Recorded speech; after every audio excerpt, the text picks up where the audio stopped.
तो हम लोग बता रहे थे कि जंतुओं में पोषण के पद, जंतुओं में पोषण के जो क्रम है, पद निर्धारित किए गए हैं, वे एक निश्चित क्रम से हैं। और उनका क्रम क्या है कि सबसे पहले भोजन का अंतःग्रहण किया जाता है। सबसे पहले भोजन जो हम करते हैं उसका अंतःग्रहण होगा, और भोजन का पाचन हमारे कहाँ, मुख से ही स्टार्ट हो जाता है। जो लार होता है, लार में एक विशेष प्रकार का एंजाइम पाया जाता है, और उस एंजाइम को बोलते हैं टाइलिन नामक एंजाइम। यह भोजन में उपस्थित अवयव और उनमें अशुद्धियों को दूर करता है। फिर सेकंड नंबर आता है पाचन। अंतःग्रहण के पश्चात भोजन का पाचन स्टार्ट हो जाता है, पाचन शुरू होता है।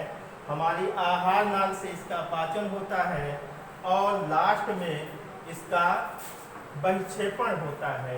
तो आहार नाल से पाचन स्टार्ट हो जाता है। फिर होता है अवशोषण। अवशोषण का मतलब है कि भोजन में उपस्थित प्रोटीन, विटामिन, खनिज, लवण इत्यादि का अवशोषित कर लेना।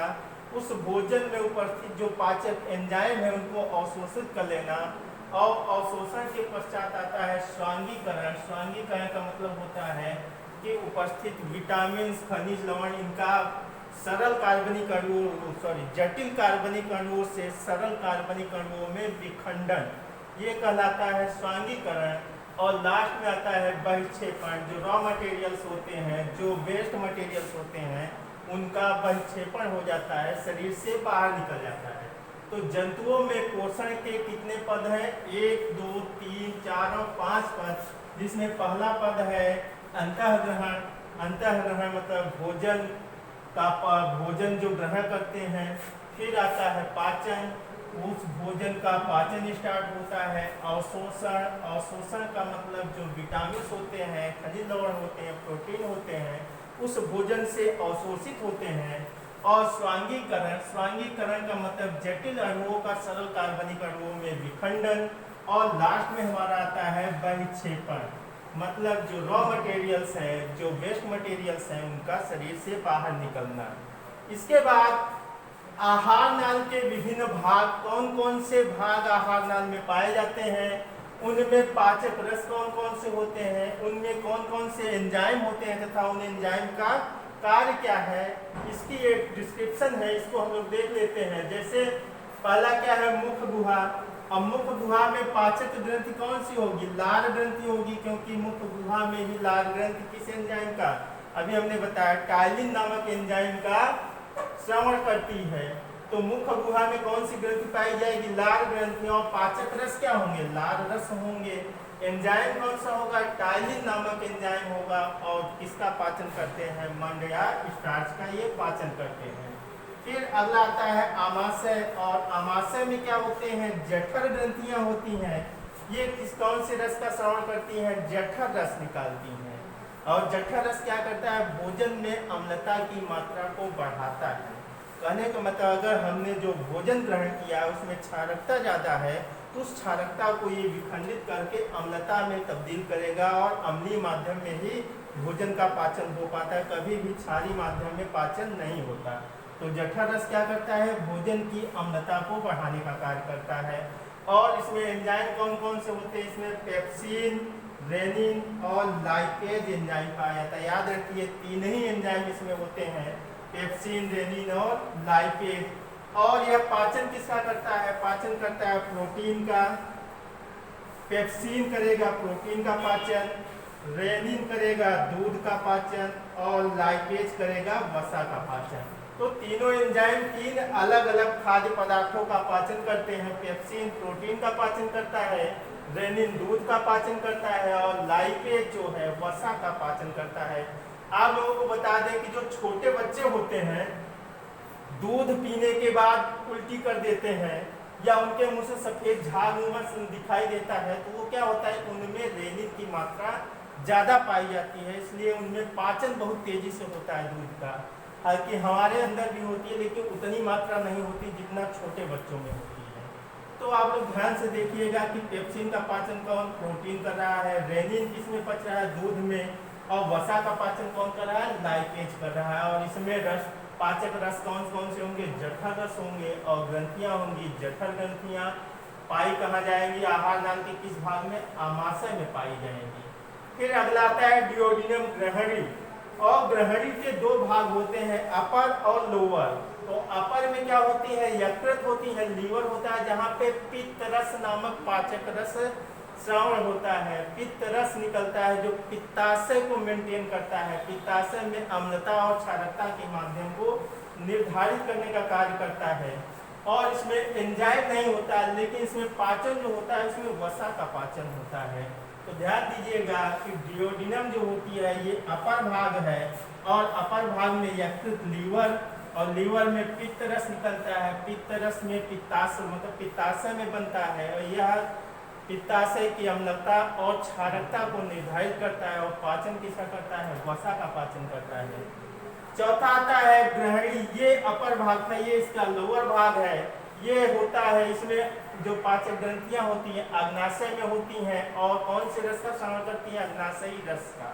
इसमें भी 3 प्रकार के पाचक एंजाइम पाए जाते हैं, ट्रिप्सिन, एमाइलेज और लाइपेज।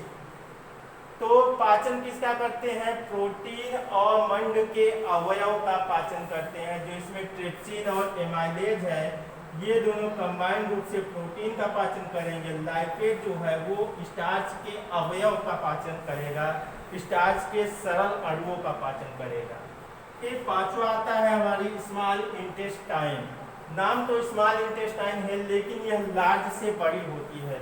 ये छोटी आंत और बड़ी आंत, लेकिन जो साइज होती है, लेंथ होती है, छोटी आंत की ज्यादा होती है, लगभग 6 to 8 मीटर छोटी आंत की साइज होती है, लेकिन बड़ी आंत की जो साइज होती है 1 से 3 मीटर होती है। जो व्यास होता है, छोटी आंत का व्यास कम होता है, बड़ी आंत का व्यास ज्यादा होता है।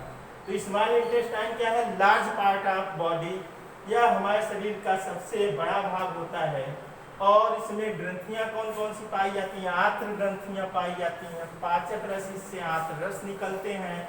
और इसमें एंजाइम होते हैं इरेप्सिन, माल्टोज, सुक्रोज और लाइपेज। याद रखिएगा 4 प्रकार के एंजाइम होते हैं, पहला इरेप्सिन, दूसरा माल्टोज, तीसरा सुक्रोज और चौथा लाइपेज नामक एंजाइम। और पाचन करते हैं प्रोटीन के अधपचय अवयव, ऐसे प्रोटीन के अवयव जिनका पाचन पहले नहीं हो पाया है, बाद में ये एंजाइम्स इनका पाचन करते हैं। माल्टोज और वसा का भी पाचन ये आपस में कर लेते हैं, वसा का पाचन और माल्टोज का, प्लस प्रोटीन के अधपचय अवयवों का पाचन छोटी आंत में होता है। तो ये हमारे आहार नाल के विभिन्न भाग थे, उनके पाचक रस, उनके एंजाइम तथा काल थे। एक बार फिर से देख लेते हैं जल्दी से। मुख गुहा में कौन सी ग्रंथ, लार ग्रंथ, कौन से रस का श्रवण कर रही है, लार रस का। एंजाइम कौन सा निकल रहा है, टाइलिन एंजाइम। और पाचन किसका हो रहा है, मंड का पाचन हो रहा है। आमाशय में जठर ग्रंथियां, किसका कौन सा रस स्रावित कर रहे हैं, जठर रस। पाचन किसका, पेप्सिन, रेनिन और लाइपेज एंजाइम निकल रहा है। पेप्सिन प्रोटीन का पाचन, रेनिन दूध का, लाइपेज वसा का पाचन।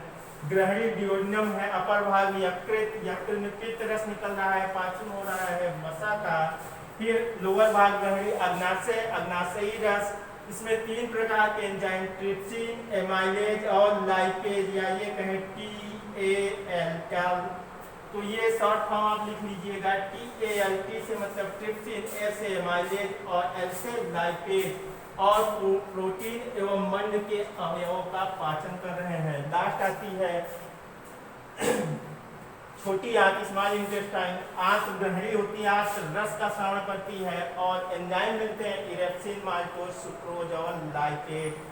और इसका पाचन होता है प्रोटीन के अधपचय अवयवों का, माल्टोज का और वसा का। एक बात और याद रखिएगा कि जो हमारी आंखों से आंसू निकलते हैं, बहुत बार क्वेश्चन पूछा जाता है, जो आंखों से आंसू निकलते हैं उसमें कौन सा एंजाइम पाया जाता है। ये आप लोगों के लिए होमवर्क है कि आंखों से जो आंसू निकलता है उसमें कौन सा एंजाइम पाया जाता है, और वह आंसू स्वाद में नमकीन होता है। कहते हैं खून के आंसू पिए हैं। अगर आप लोग पिए होंगे खून के आंसू तो पता होगा कि स्वाद में वो नमकीन होता है।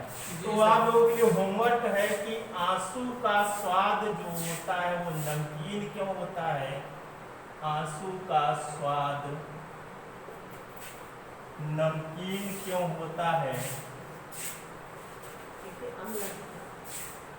और इसमें एंजाइम कौन से पाए जाते हैं। ये आप लोगों के लिए होमवर्क है, कमेंट्स करके बताइएगा ज़रूर।